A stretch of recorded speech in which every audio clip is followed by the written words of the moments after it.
Okay, hello. We are going live. I am live as far as I know, and I'm just waiting for Ken Wu to join us. Hi, everybody.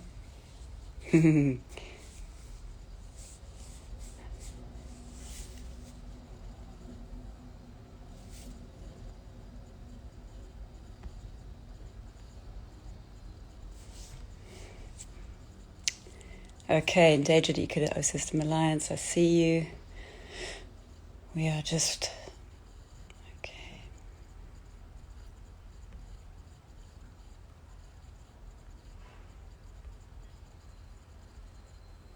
Hi, everyone. Thanks for joining in. I'm just.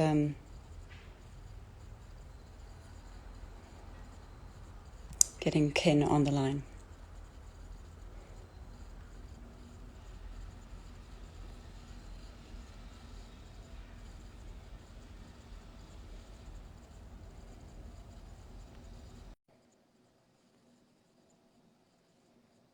Oh, for fuck's sake.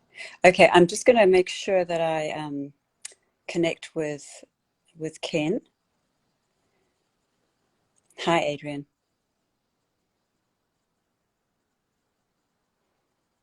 Hi, Enzo. Okay.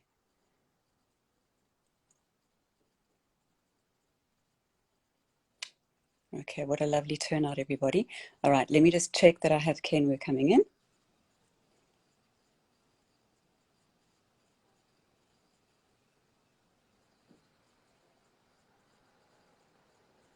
I'm just going to reconnect. Hello, Tilly. All right, there we go. I see Ken, and we're going live.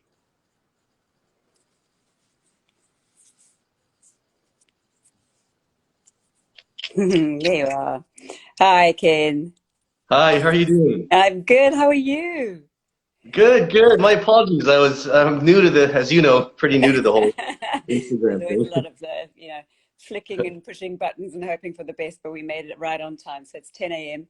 and we've got a lovely turnout. So thank you everybody who's joined us. Yeah, we might have time for some questions at the end, but I think in the meanwhile, I just wanted to say, for one, I'm wearing my forest endangered forest alliance t-shirt, which you were a co-founder of, right, Ken? Yeah, that's right. Back in 2010, I Yeah. set up Endangered Ancient Forest Alliance, but now Ancient I Forest Alliance, yeah. yeah Yeah. have a new organization. Yeah, and now you are the founder of the Endangered Ecosystems Alliance, right? That's right. So I now run a new national organization, but that still has a large emphasis on BC's old growth forests. Yeah, yeah, and here we are. So, I mean, people who've been following on my account will have noticed that I've been really kind of, I guess, pushing a lot of what is going on with the ancient forests and old growth forests in BC, and it's become quite high profile what's going on with especially the very shocking pictures that TJ Watt posted about with the before and afters of a 1,000 year and plus trees that have been cut down. We've got the likes of Brian Adams involved now. We've got Cole Sprouse interested, and so it's getting real attention in BC, but not only here but globally, right? Yes, I'm Um, so grateful you're bringing this star power to bear on one of the most important environmental issues in the world. Really, the fate of our ancient forests. Yeah, and I think a part of that is because it's such we're like down to the wire now, aren't we? Really feels like the 11th hour at a time when we're in global crisis all around us. We just see the effects of the climate crisis, and still we cut down trees. We cut down some of the most important trees. So why don't we just get into some of the really key points here? So what is an old growth forest? Yeah, I mean, depending on where you live in the world, you may not always, not everyone's familiar with old growth forests. In British Columbia, of course, most people will know. In California with the redwoods, Oregon, Washington, I think a lot of Americans on the West Coast have some familiarity with old growth forests, but not all of your fans will necessarily know exactly what they are.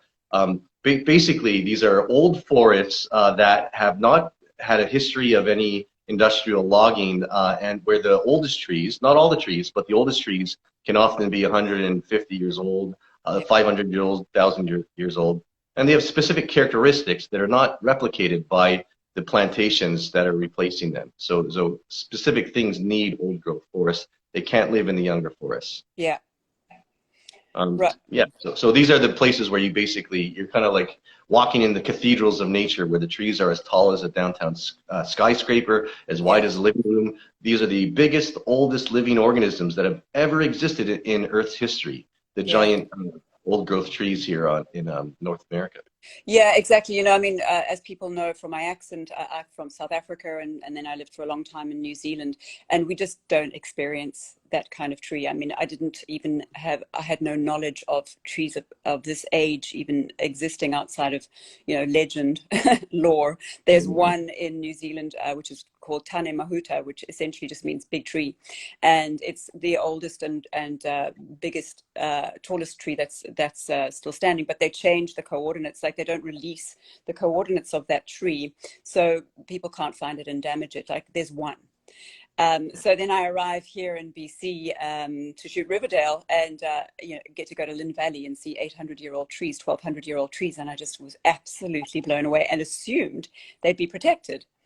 So this is why it just blows my mind that they're being cut down as if they didn't matter and as if we weren't in a climate crisis. So going back to what an old growth forest is and what these amazing trees are, can you tell us why they're important? Yeah, well, the old growth forests, they're obviously cool to look at, but there's actually a lot more reasons beyond their aesthetics why they're important. These ancient forests store more carbon per hectare than even the tropical rainforests do. These are temperate rainforests, because you got different kinds of rainforests. Temperate rainforests are the ones in Canada, US, New Zealand actually has some parts of Australia where you have seasons still. So you have winter and summer and fall and spring. But there's a lot of rainfall, so they're rainforests. In the temperate rainforest here, we have more carbon per hectare stored in these ancient trees and their tree trunks, the live vegetation in the soils as well, than per hectare, even more than in the Amazon. They're also important. It's pretty spectacular. It's like they're the greatest carbon storage ecosystems. You also have a whole lot of species at risk, endangered species, that if you cut them down, just replant the trees, they're still going to go extinct anyways. Spotted owls, mountain caribou, marbled murrelets, a whole variety of smaller organisms that have to have old growth forests. And they're vital for tourism and recreation, for providing clean water, including the people of Vancouver get their drinking water from the old growth forests of the North Shore. And they're vital for First Nations cultures whose unceded lands these are. These are technically, legally, First Nations lands that have not been given up in the vast majority of areas. Right. So there's a whole history of issues that need to be addressed. So when people say, you've touched on it already with your answer, but when people say, it's okay, it's a tree, you cut it down, you grow it again, why is that not actually possible? Yeah, because the issue is not just about the tree per se, whether trees grow back. It's an ecosystem issue. It's whether the ensuing second growth plantations adequately replicate the original old growth forests that they were replacing. And the fact is they don't. Our plantations are relogged every 50 to 60 years on the coast. No one's waiting 500 years or 2,000 years. That'd be a lot of patience. I'm just going to wait another 2,000 years. Essentially it's like forest mining, right? Once you log the old growth forests under our industrial system, you're not going to see them back in many, many, many human lifetimes. And so they've got structural differences from the plantations that multi-layered canopies, well-developed understories, lots of woody debris, and so science kind of describes it all, that are not replicated by the tree plantations. It takes time, and no one's waiting 500 years. Yeah. I mean, to just try and put one's mind back to when these trees were first came into existence, were first seeded. You go back 100 years, you go back 200 years, 300 years. What did the world look like then? 1,000 years ago? Where are we going to be in 1,000 years from now, 2,000 years from now? It's, the mind boggles, and most people don't actually stop to think what that actually means, what these trees have seen, and how long it would take for them to get into the state they're in now. It's virtually impossible. But also, what is the assumption in terms of all the species that depend on these trees and the ecosystems they create? What happens to the salmon that manages to live on the the pristine waters that these ecosystems create? What happens to the caribou and the other species that you mentioned? What happens to them? Yeah, they go extinct, and here's a hell of a story. It makes my blood boil every time I look at it and think about it. But there used to be over 500 breeding pairs of spotted owls in British Columbia. That's about 1,000 adults, probably another 1,000 juveniles. So about 2,000 spotted owls. They live in the old-growth temperate rainforests around Vancouver. By 1990, there were only 200 left. By the year 2000, there were only 3 dozen left, 30 or 40. Now, there's one breeding pair and one other individual. There's 3 left in the wilds of British Columbia. The British Columbian government just put a 1-year moratorium on logging of the old growth in the last place of the 3 spotted owls. They're cutting it pretty close, and this is going on for species after species, endangered area after endangered area, and yeah, basically things go extinct. You lose them because their habitat is not replicated by the 100-year-old or the 50-year-old plantations that are coming up. They can't just move on into the next bit of forest that's nearby, or the next early young forest that's a second or third growth forest, right? They don't just move on; they die. Just to make it as blunt as that's what happens to them. So for that hope, kind of, it's okay. We've got tons of forest all over the place. Look at BC; it's not the same forest. No, yeah. No, yeah, they've got breeding facilities, right? They've got a owl breeding facility, but the key thing is you need a place where you can release them to so that they can actually have a viable population. 100%. I mean, coming from wildlife rehabilitation training in South Africa and the work that I do with, the rhino, whatever, there are so many endangered animals that orangutan when I went to Borneo, it's all very well breeding animals. It's like panda in China when panda were about to go extinct. What does it matter if there's no environment to release them into? So, the fact that we're here in a first world country, very progressive on so many levels, first world country in Canada, and this is happening. The first question is, where are the regulations to protect these endangered species? Yeah, so the British Columbian government was supposed to come up with standalone species at risk legislation, basically a provincial law to protect them. They basically dropped that. Once they sort of like this government, they campaign like they're environmentalists before they're in power. Once they come to power, it's basically the status quo. Major old growth logging across the province, the Site C mega dam in northern BC, liquid natural gas projects. But they have, now on old growth, mind you, okay, one thing that's different is that they have opened the door for potential major policy change, even though they don't really want to do it, right? Because they're doing everything they can to still spin the situation, drag it down, but they know that the momentum is massive. It's partly the Fairy Creek blockades. It's also a much bigger movement involving a lot, hundreds of thousands of citizens and First Nations whose unceded territories these are. So the winds of change have come. They have to change things, but they're still kicking and dragging and finding all manner of loopholes for their little weasel-lid heads to pop through and find ways to evade the and just delay, right? And all of these delays allow more forest to be logged. And more doubt to creep in, and the protesters and the people like us who care, environmentalists, concerned citizens who need change to happen. And I guess that's what politicians do. They wait for people to run out of steam and to give up, right? So what are their reasons for dragging their heels? Can you tell us a little bit about, the excuses that are used in terms of why old growth should be logged? Okay, well, it should be explained that not only is British Columbia one of the only major jurisdictions on Earth with these 1,000-year-old giants, we're also one of the last jurisdictions where the large-scale industrial logging of those forest giants is still happening. It's not some sort of like one-off thing, in the corner of the province. There's about 50,000 hectares, 500 square kilometers of old growth that are being logged every year in British Columbia. And so there's a big industry. Basically, old growth wood is used for a variety of things. It could be for 2x4s, for lumber, also for pulp and paper, for toilet paper, for in some areas for the wood pellet industry.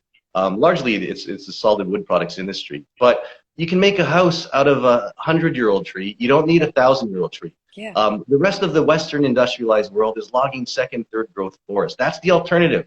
You see basically a whole lot of the straw man arguments being trotted out. Oh, what are you going to wipe your butt with? What are you going to make a house with? This has got zero to do with not having a house or wiping your butt. Yeah. We're talking about whether you need to use old growth trees versus the regular second growth. We Yeah. need to log second growth sustainably, let some of it age to become old growth because we log so much old growth.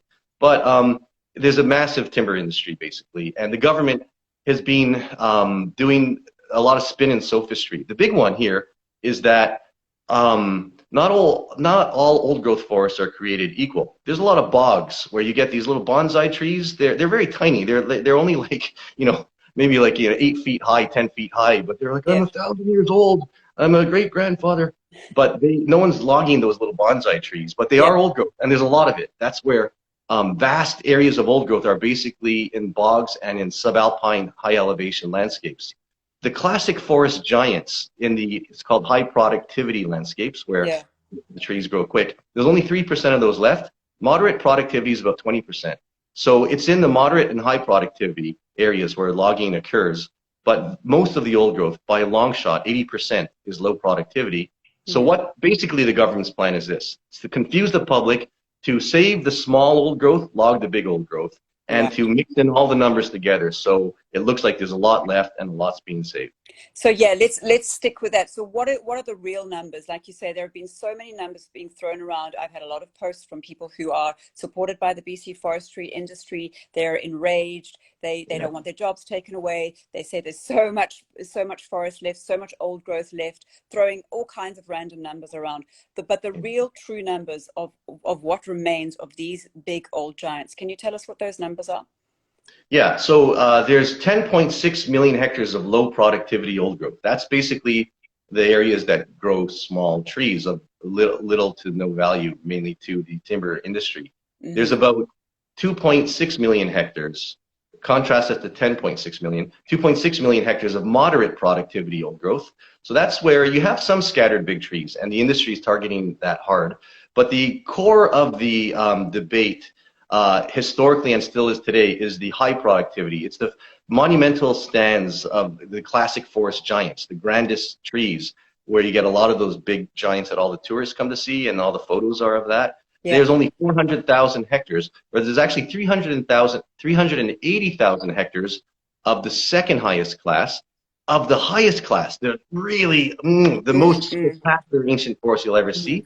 There's only 35,000 hectares left. It's like not even a teeny fraction of 1% of what there used to be. So we're getting down to the fractions of a fraction. Yeah, yeah, and I mean, people tuning in from overseas, if you have a look at how enormous BC is, I mean, Canada is massive. BC is huge. So 35,000 hectares, that's the number you said, right? That's remains. It's nothing. It's a 95 million hectares. The whole province is 95 million hectares. So that's and so we're still having to fight. Here's what I remember. Years ago in the Redwoods, there was only 1% of the Redwoods left, and there were 10,000 people blockading the logging road on one day. 1,000 people got arrested. Protests everywhere over the Redwoods, and still, over that last 1%, they had to fight it out. And it shows me that there's no degree of scarcity that will cause a corporation to self-regulate if they can make money by logging it to the very end. It's about building citizens movements to put handcuffs on those companies so that we can keep some of these ancient giants. It's no different than massacring the last of the great whales or the elephants or the rhinos. These are the charismatic megaflora. Yeah. I think it's part of that corporate attitude, right? Where you can blame it on somebody else and blame it on somebody else until the last one's gone, and then you go, oh, sorry, I don't know how that happened. So let's talk, and we'll get to how people can help at the end, because everybody can help, and they already have been helping in an incredible way, and we're so grateful. Thank you, everybody who has written letters and made the phone calls to the NDP. But you don't just have to be from BC or Canada. You can do it from anywhere in the world, because what we do affects you and the old growth left in the rest of the world, right? But let's speak a little bit about the First Nations positions on old growth logging, because that is absolutely key. So these are the Indigenous communities, as you say, whose land we're on their unceded territory. and there is a history that was never addressed in terms of land protection. And what are you working on right now, Ken, in Okay. terms of First Nations involvement, and how that can help save these forests? Yeah, so it's important to know that First Nations, they're highly diverse across the province, with languages as different as Italian is to Chinese, right? There's many different nations, Yeah. and these, in the vast majority of cases, there's no treaties signed, so it is legally, technically, still their land, upheld by the courts, and so no major land use change can occur without the meaningful consultation and with First Nations, but on the level of a government. Ultimately, First Nations are going to decide what happens to the land and the old growth forests in British Columbia. Many First Nations have conservation champions and are pushing for Indigenous protected and conserved areas, IPCAs, to protect landscapes and old growth forests. First Nations were the ones who really began the battles to save old growth forests with conservationists in the 1980s in Clayoquot Sound around Tofino. But many First Nations in the last 15 years, and this is no accident, have had successive provincial governments foster an economic path dependency on old growth logging in the most contentious areas, with limited, as a result of the history of colonialism, racism, and very few economic opportunities in these marginalized communities. When government comes forward with jobs to log the last old growth or to have some revenue sharing agreements, it's you choose between extreme poverty or you take what you can. And now the government's your own environment. yeah, they've been pigeonholed as a result of and the rest of Western civilization basically has logged the hell out of the whole thing. So now this opportunity has come up in the last few years. The only way to ensure the protection of old growth forests, this is important for all of the forest activists out there to know right now in British Columbia, is First Nations decide what happens to their territory. They need an economic alternative that's equivalent and sustainable compared to the timber revenues and jobs that are going on. And you'll see the hand strengthened of the ancient forest champions in all these Indigenous communities to get these areas protected. But the provincial government and the federal governments are the ones who've got the financing on that scale. Unless any of you listening to this have connections to those who can bring in a few millions to get the ball started, its government has got to finance the alternative to get the logging deferrals and the protection for Indigenous protected areas and to build up tourism, sustainable seafood, renewable energy, non-timber forest products like wild mushroom harvesting, a variety of industries for First Nations. That's what I'm working on, is to leverage with First Nations, the Union of BC Indian Chiefs and others, the provincial financing that enables the immediate logging deferrals to happen and the protection of these areas. Government's moving on these things, but they're sly, right? They're going to try to starve the First Nations of key financing, and they're going to try to save the small trees and log the big trees still. Yeah. I've just got a comment here from Adrian, my friend Adrian, who brought me in on this. Adrian, you're a superstar. He's awesome. Yeah, thank God. And Adrian. And so Adrian is saying the forestry industry is subsidized to the tune of $365 million a year. What do you want to say about that, Ken? Yeah, there's different ways the industry is subsidized, but one of them is, there's this endless dispute with the Americans between Canada and the US over lumber, and a lot of that is because basically the BC government has been allowing the logging companies here to get away with paying very little for their wood compared to the timber auction in the US. So the big subsidy is essentially not paying the value of the wood so they can liquidate the last of these ancient forests. There's other things as well, but yeah. And this reminds me of when I went to Borneo when I was campaigning for the it's a palm oil free anti palm oil plantation campaign that I've been part of since 2017 to try and save the orangutan and all the species that are dying because of the loss of rainforest there. one of the things that came out of the discussions with the locals was that as soon as you get other countries involved in your old growth forests, your rainforests, if you aren't prepared as the indigenous people to cut them down, because you are also controlled by your poverty and the corporations that offer you a small fee to destroy your environment so that you can buy food for your family, if you aren't prepared to do that, they'll get the neighboring country to come in and do it for you because they don't connect to your land. And in the case of Indonesia, Javanese would come in because their rainforests have already been eradicated. And to get their small subsistence fee, they would be cutting down the rainforests in Indonesia.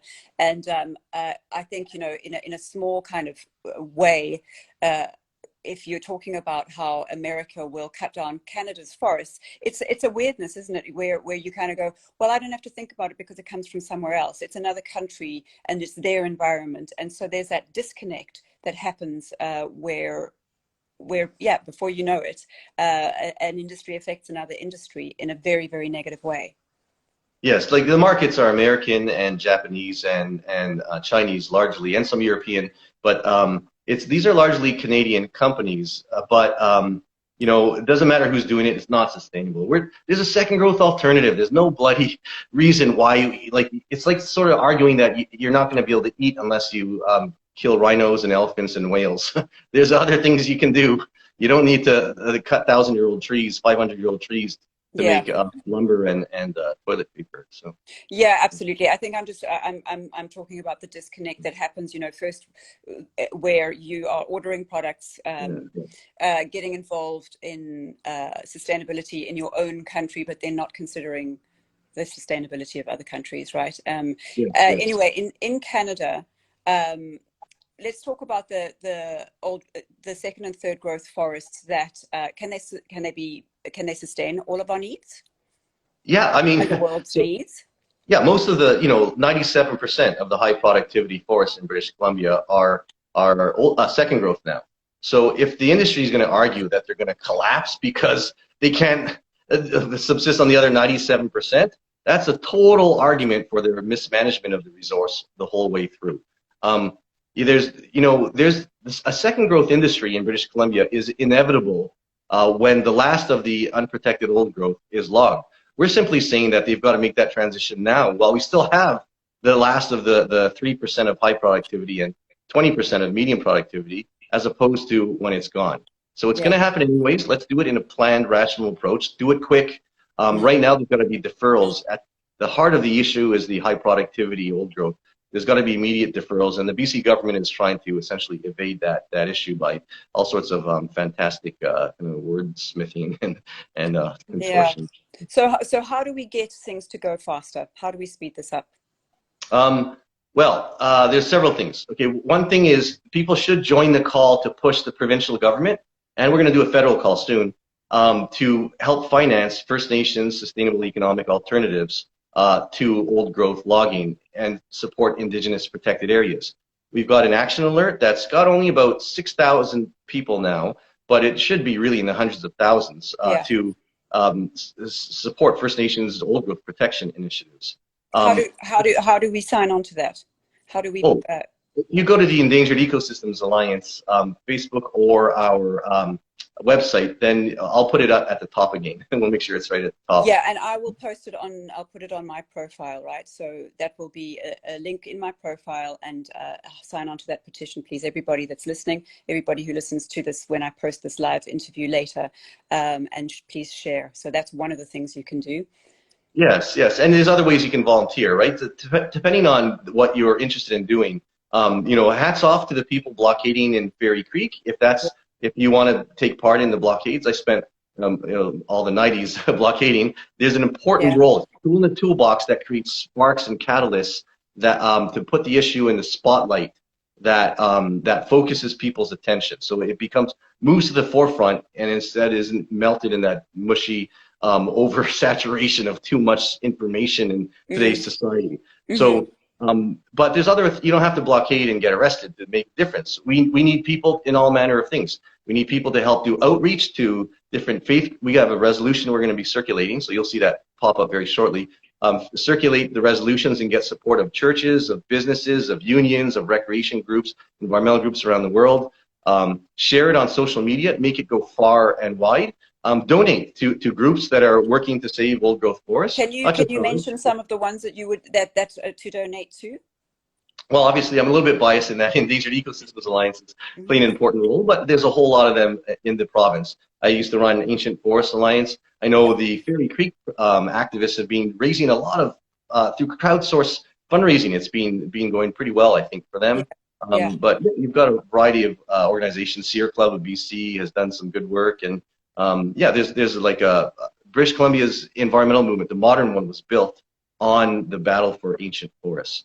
So there's a lot of groups working there, but I would just put it that the governments are largely worried about three things, right? One of them is the economy. And so when it comes to old growth wood products like Western red cedar, don't buy that. Another one is, you'll see cedar everywhere, by the way, throughout the US, and it's largely coming, 95% comes from British Columbia, mainly old growth. Another thing is help with the outreach campaigns, obviously, that I just listed. And if you're in British Columbia as well, the government's, it's a brutal concept, but they're primarily concerned about swing voters and swing ridings. So follow what's going on in the politics. The honest truth right now is the Green Party is the only one that is really championing protection of old growth forests. And they may sweep, southern Vancouver Island. So, figure out where the levers are to push the province to actually save old growth. And the donations are key. Sorry, what is that? Oh, and to donate, of course, because donations. Yeah, great. And so, I mean, if people have various skills or just some time on their hands, they may not be able to donate, they may not be able to go out to the blockades. Can they contact you at Endangered Ecosystems Alliance and say, how can I help? Yes. So it's just info@endangeredecosystemsalliance.org. But if you just go to our website, Endangered Ecosystems Alliance, you can get in touch. And we just have a new volunteer coordinator who's going to be helping to do major outreach. And it's basically, my philosophy here is that it's a large-scale, broad-based movement of diverse people that fundamentally changes the outcome. No one tactic or tool in the toolbox is going to change it. No one group of people. It'll be a large, diverse group going at it from different ways that will ultimately change the outcome. This province, the government's vulnerable. And First Nations, many of them are ready to move on ending old growth logging in their territories. They need an alternative, right? They need some key financing to supplant the major timber revenues going on. Right. Okay, so that sounds like a good starting point. Obviously, time is of the essence, and I mean, from my side, everybody who's listening, and again, your friends, anyone you can share with, is to keep the pressure up. There are so many ways that you can help, and as much as the government drags its heels, you just got to keep going and keep pushing. I want to give a huge shout out to the protesters at Fairy Creek. You can maybe talk a little bit about how Fairy Creek has gotten this issue. I mean, it's been in the public eye before, but Fairy Creek is getting global attention at the moment. Do you want to talk a little bit about that, Ken, and how long they've been there and what they're doing? Yeah, so the Fairy Creek protests are occurring in an intact valley, the last one outside of protected areas on southern Vancouver Island, filled with old growth forests near Port Renfrew, southern Vancouver Island. In August, I believe they started blockading there. Now there's about half a dozen locations in that region where people are getting ready to blockade, and if logging resumes in those areas, the company has gone to court to get an injunction. In British Columbia, they use a court injunction process. It's sort of a convoluted approach to. Yeah, what happens with that if they get the injunction? So basically, they're going to be they'll basically be violating court orders. So then there has to be an enforcement order. So there's still another step there. And then the RCMP, the Canadian police there, will move in and start arresting people. I imagine there's a long history of blockades and protests in British Columbia. So I imagine some people will climb up trees, and but sooner or later, blockades do fall. But what it will do in the meantime is buy a little time in those areas. It'll create some sparks to make the issue big, and it's puts more energy in total into the whole environmental movement that is pushing on multiple fronts on this issue. And the important thing right now, too, is to make it crystal clear. This is not to attack forestry jobs. British Columbia still has about 50,000 forestry jobs. Yeah. Value-added second growth forestry. Logging second growth like the rest of the world, but doing it sustainably, mind you. It's not always Yeah. definitely. If you can talk a little bit about that, you know, I put out quite an inflammatory post. It was a little bit like what you mentioned earlier about, you know, if you're killing 1,000-year-old tree is like killing a rhino. Yeah. I mean, it's an endangered species, critically endangered. How is it that a 1,000-year-old tree isn't seen as a living entity, that it's seen as a resource? And then I had a lot of comments from loggers saying, you know, how dare you, and you're destroying our jobs, and you know, do you use wood products? Well, then you've got nothing to say. So yeah, maybe you can jump into that, Ken. Yeah. I mean, you know, there's a culture war, and this is why I'm very sensitive to this as well, because I spent a lot of time, you know, for about 30 years focused on this. I have no qualms with loggers, forestry workers. Took a lot of time, but we spent a lot of time cultivating relationships with forestry workers and unions, so that we've been in more recent years, we rallied with thousands of forestry workers, the PPWC and another Pulp, Paper and Woodworkers of Canada Union, and the Communication and Energy and Paper Workers Union at different times to protect old growth and the export of raw, unprocessed logs to American, Japanese, and Chinese mills to keep the logs here in British Columbia. Second growth logs need to be processed to create milling jobs here, and to protect old growth. So, and to ensure sustainable value-added second growth forestry. We can have a healthy, vibrant forest industry, but to conflate no old growth logging with no logging is sort of like saying stopping, if you stop whaling, then you're against food, or you're against eating. Like, it's the only sort of, old 500-year-old trees are not the only source of making houses. What do they do in most of the world? It's a bogus conflation of what's going on. The BC government, it needs policies and incentives to facilitate the manufacturing side of second growth, because it's flowing now. They've closed down a lot of the mills. It's going to the cheaper labor in the China these days for a lot of places, and in some American mills. So we can have policies and regulations to develop a value-added second growth forest industry here. Support First Nations with key financing, and end old growth logging, which is good for the economy. It'll bolster tourism, recreation, real estate values, attract more skilled labor into a lot of these areas who want to live in who want to live in a better environmental quality of life. It's shown that the economy is hugely boosted when you have protected areas and protection of old growth forests. There was one specific study on that. And it feels like, you know, the government has successfully pitted environmentalists against loggers, and that is really not what we need at all. What we need to be doing is standing together to protect our environment that supports all of us, right? There is a common goal here. And I think it's been very muddied by the issues. So once again, I think, you know, if so much of the profit that is coming out of logging, especially old growth logging, is going overseas, none of us are winning. So yeah, it's obvious that what we need to do, we need to stand together, stop fighting with each other, stop pointing fingers, and